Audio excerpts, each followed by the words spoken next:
মাত্র কয়েক মাস আগের কথা, ইসরায়েল ভারতকে তাদের বিশ্ববিখ্যাত আয়রন ডোম টেকনোলজি অফার করেছিল।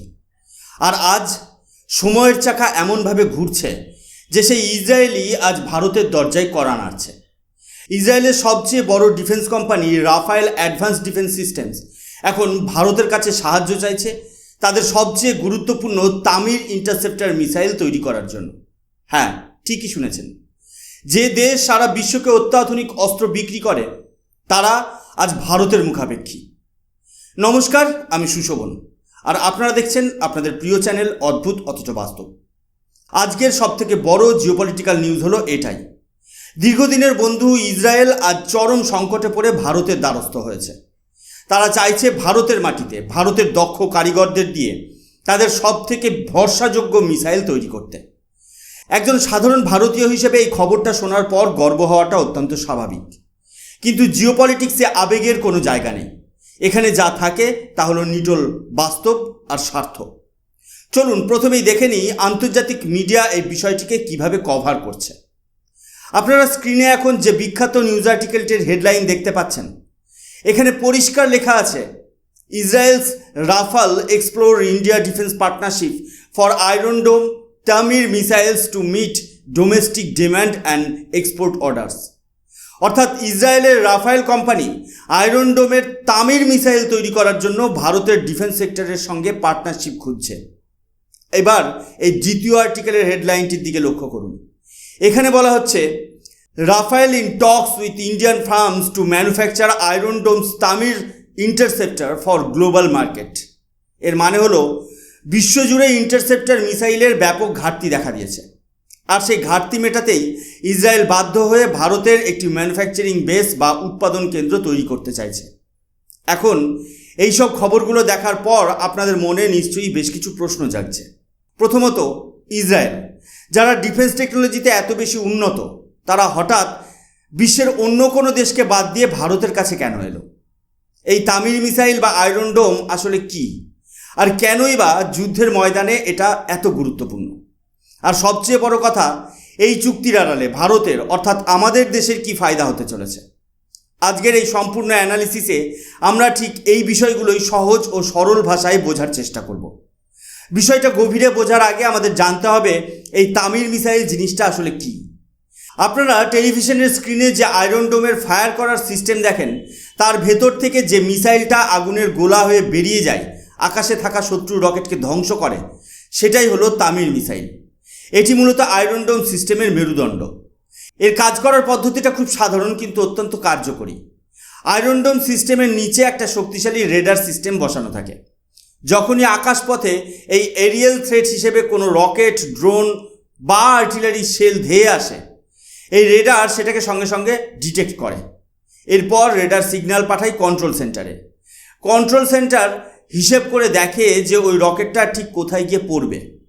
যদি এটা দেখা যায় রকেটটা কোনো জনবহুল এলাকায় পড়ছে, তখন কন্ট্রোল সেন্টার লঞ্চারকে কমান্ড দেয় তামির মিসাইল ফায়ার করার জন্য। তামির মিসাইল তখন চোখের পলকে আকাশে উড়ে গিয়ে মাঝপথেই ওই রকেটটাকে ইন্টারসেপ্ট করে বা ধ্বংস করে দেয়। তামির মিসাইল কিন্তু খুব বেশি বড় বা ভারী নয়। এর দৈর্ঘ্য মাত্র 9 মিটার আর ওজন প্রায় 90 কিলোগ্রাম। এর স্পিড ম্যাক 2 বা শব্দের থেকে দ্বিগুণ। এর মধ্যে অ্যাক্টিভ রেডার সিকার্স লাগানো থাকে, যা নিজেই টার্গেটকে লক্ষ্য করে ধ্বংস করতে পারে। এর সবচেয়ে বড় গুণ হলো এর ভার্টিক্যাল লঞ্চ ক্যাপাবিলিটি বা খাড়াভাবে ওড়ার ক্ষমতা। তবে একটা কথা মনে রাখতে হবে, তামির কিন্তু লং রেঞ্জের কোনো সারফেস টু এয়ার মিসাইল নয়। এটাকে মূলত শর্ট রেঞ্জ বা কম দূরত্বের জন্য তৈরি করা হয়েছে, কারণ ইসরায়েলকে একসাথে ঝাঁকে ঝাঁকে আসা রকেট বা হাই ভলিউম এনগেজমেন্ট সামলাতে হয়। যখন একসাথে 100টা রকেট ধেয়ে আসে, তখন একটা একটা করে মারার সময় থাকে না। একসাথে অনেকগুলো তামির ফায়ার করে আকাশেই সেগুলোকে ধ্বংস করতে হয়। আর ঠিক এই কারণেই তামির মিসাইলের এত চাহিদা। এখন প্রশ্ন হলো, যে ইসরায়েল একসময় পুরো বিশ্বকে ডিফেন্স সিস্টেম বিক্রি করত, তারা আজ নিজেরা মিসাইল তৈরি না করে ভারতের দিকে কেন তাকিয়ে আছে? এর পেছনে দুটো সবচেয়ে বড় কারণ রয়েছে। প্রথম কারণ হলো ইসরায়েলের প্রোডাকশন ক্যাপাসিটি বা উৎপাদন ক্ষমতার ঘাটতি। গত কয়েক বছরে ইসরায়েলকে ক্রমাগত যুদ্ধ করতে হচ্ছে। একদিকে হামাস, অন্যদিকে হিজবুল্লাহ, আর তার সাথে হুতিরা তো আছেই। আর সম্প্রতি ইরানের সাথে তাদের যে সরাসরি সংঘাত শুরু হয়েছে, তা পরিস্থিতিকে আরও জটিল করে তুলেছে। এই তৃতীয় আর্টিকেলের স্ক্রিনশটটা একটু খেয়াল করুন।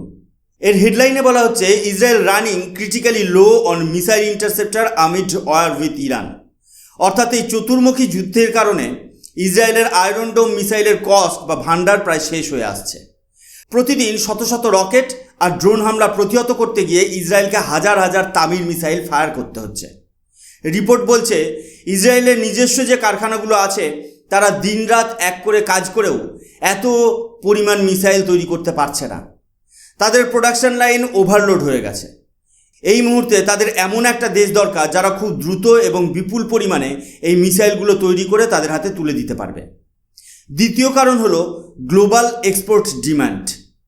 ইসরায়েলের এই আয়রন ডোম টেকনোলজি দেখে বিশ্বের অনেক দেশই ইসরায়েলের কাছ থেকে এই সিস্টেম কিনতে চাইছে। ইসরায়েল চাইছে তাদের নিজেদের ঘাটতি মেটানোর পাশাপাশি অন্যান্য দেশেও এই মিসাইলগুলো রপ্তানি করতে, কিন্তু নিজেদের কারখানায় সেই চাপ নেওয়া আর সম্ভব হচ্ছে না। তাই তাদের একটা বিশাল ইন্ডাস্ট্রিয়াল বেস দরকার, আর এই জায়গাতেই ভারতের এন্ট্রি হচ্ছে। আপনাদের মনে হতেই পারে ইসরায়েল তো আমেরিকার খুব কাছের বন্ধু, ইউরোপের অনেক দেশও তাদের বন্ধু, তাহলে তারা আমেরিকা বা ইউরোপের কোনো দেশে না গিয়ে সোজা ভারতের কাছে কেন এলো? এর পেছনে ভারত সরকারের কিছু যুগান্তকারী নীতি এবং আমাদের দেশের বর্তমান পরিকাঠামো একটা বিশাল বড় ভূমিকা পালন করছে। প্রথমত ম্যানুফ্যাকচারিং কস্ট বা উৎপাদন খরচ।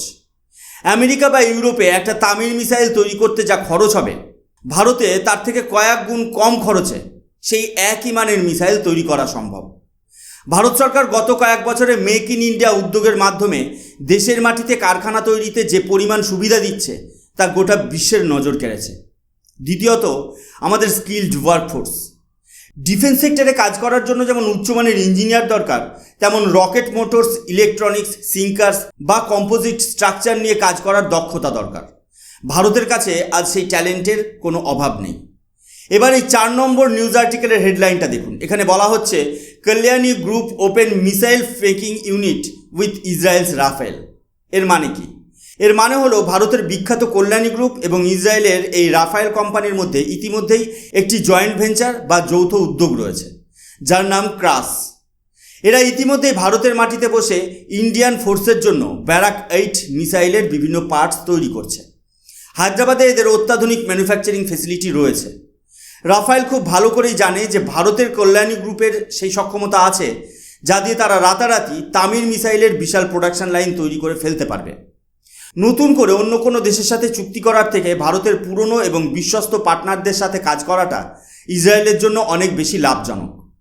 তৃতীয় এবং সবচেয়ে বড় কারণ হলো ভারত আজ আর আগের মতো শুধু অস্ত্র আমদানিকারক দেশ নয়। ভারতের সাপ্লাই চেন আজ এতটাই উন্নত যে আমরা আজ একটা গ্লোবাল এক্সপোর্ট হাব বা রপ্তানিকারক দেশে পরিণত হয়েছি। আমাদের তৈরি ব্রহ্মোস মিসাইল আজ বিশ্বের বিভিন্ন দেশ কিনতে চাইছে। ফিলিপিন্স তো ইতিমধ্যেই কিনে নিয়েছে, ভিয়েতনামের সাথে কথা চলছে, এমনকি ইউএই এবং ইন্দোনেশিয়ার মতো দেশগুলোও ভারতের মিসাইল কেনার জন্য লাইনে দাঁড়িয়ে আছে। ভারত সরকার যে মেক ইন ইন্ডিয়া পলিসি নিয়েছে তার ফলে ভারত আজ বিশ্বের দরবারে নিজেকে প্রমাণ করেছে যে আমরা শুধু সস্তায় জিনিস বানাই না, আমরা বিশ্বমানের কোয়ালিটিও দিতে পারি। ইসরায়েল এই বিষয়টা খুব ভালো করে বুঝতে পেরেছে। এখন প্রশ্ন হলো ইসরায়েলের তো অনেক লাভ, কিন্তু আমাদের ভারতের কী লাভ? জিওপলিটিক্সে কেউ কাউকে বিনামূল্যে এক গ্লাস জলও দেয় না। ভারত যে ইসরায়েলকে এই বিশাল সাহায্য করবে তার বদলে ভারত কী পাবে? প্রথম লাভ হলো টেকনোলজি ট্রান্সফার বা টেকনোলজি হাতে পাওয়া। যদিও সরাসরি পুরো আয়রন ডোমের নকশা ইসরায়েল আমাদের নাও দিতে পারে, কিন্তু এই তামির মিসাইল যখন ভারতের কারখানায় তৈরি হবে তখন এর ভেতরে ব্যবহৃত ইলেকট্রনিক্স, এরিয়াল ইন্টারসেপশন পদ্ধতি এবং মিসাইলের অত্যন্ত জটিল ম্যানুফ্যাকচারিং কৌশল আমাদের দেশীয় ইঞ্জিনিয়াররা শিখে নেবে। এর ফলে ভবিষ্যতে ভারত নিজস্ব যে এয়ার ডিফেন্স সিস্টেমগুলো তৈরি করছে বা করবে সেখানে এই জ্ঞান একটা গেম চেঞ্জার হিসেবে কাজ করবে। দ্বিতীয়ত বিপুল পরিমাণ এক্সপোর্ট রেভিনিউ বা আর্থিক লাভ। ভারত থেকে তৈরি হওয়া এই তামির মিসাইলগুলো যখন ইসরায়েল কিনবে বা ইসরায়েলের হয়ে ভারত যখন বিশ্বের অন্য দেশে এগুলো বিক্রি করবে তখন সেই লাভের একটা বিশাল অংশ ভারতের অর্থনীতিতে যোগ হবে। এতে শুধু বিদেশি মুদ্রাই আসবে না, ভারতের ডিফেন্স সেক্টরে হাজার হাজার মানুষের কর্মসংস্থানও তৈরি হবে। তৃতীয়ত একটি স্ট্র্যাটেজিক শিফট। একটা সময় ছিল যখন ভারতকে সাধারণ একটা বন্দুক কেনার জন্য বিদেশিদের পায়ে ধরতে হতো। আর আজ বিশ্বের অন্যতম সেরা সামরিক শক্তি ভারতের কাছে এসে মিসাইল বানানোর অনুরোধ করছে। এটা বিশ্বমঞ্চে ভারতের আত্মনির্ভর ভারত নীতির একটা বিরাট বড় জয়। এর ফলে আন্তর্জাতিক কূটনীতিতে ভারতের ওজন আরও কয়েক গুণ বেড়ে যাবে। আমেরিকা থেকে শুরু করে রাশিয়া সবাই দেখবে যে ভারত এখন শুধু ক্রেতা নয়, ভারত এখন একটা নির্ভরযোগ্য ম্যানুফ্যাকচারিং হাব। সময়ের সাথে সাথে বিশ্ব রাজনীতি যেমন বদলায়, সমীকরণও ঠিক তেমনই বদলে যায়। ভারতের এই উত্থান একদিনে হয়নি। সঠিক নীতি, সঠিক সিদ্ধান্ত এবং দেশের অভ্যন্তরীণ পরিকাঠামোর উন্নতির ফলেই আজ আমরা এই জায়গায় দাঁড়িয়েছি। ইসরায়েলের সাথে ভারতের এই সম্ভাব্য চুক্তি শুধু দুটো দেশের মধ্যেই সীমাবদ্ধ থাকবে না, এটা পুরো মধ্যপ্রাচ্য এবং এশিয়ার জিওপলিটিক্সে একটা বড়সড় প্রভাব ফেলতে চলেছে। আপনাদের কি মনে হয়, ভারত কি আগামী দিনে আমেরিকা বা রাশিয়ার মতো বিশ্বের অন্যতম বড় অস্ত্র রপ্তানিকারক দেশ হয়ে উঠতে পারবে? এই চুক্তির বিষয়ে আপনাদের মতামত অবশ্যই নিচে কমেন্ট বক্সে কমেন্ট করে জানাবেন। আজকের মতো অ্যানালিসিস এখানেই শেষ করছি। ভিডিওটা ভালো লাগলে লাইক করুন এবং বন্ধুদের সাথে শেয়ার করুন। এইভাবেই বাস্তব এবং আন্তর্জাতিক রাজনীতির খবর পেতে সাবস্ক্রাইব করুন অদ্ভুত অথচ বাস্তব। আমি সুশোভন আজকের মতো এখানেই বিদায় নিচ্ছি। দেখা হবে পরবর্তী একটি নতুন এপিসোডে। ততক্ষণ পর্যন্ত ভালো থাকবেন, সুস্থ থাকবেন। জয় হিন্দ, বন্দে মাতরম, ভারত মাতা কি জয়।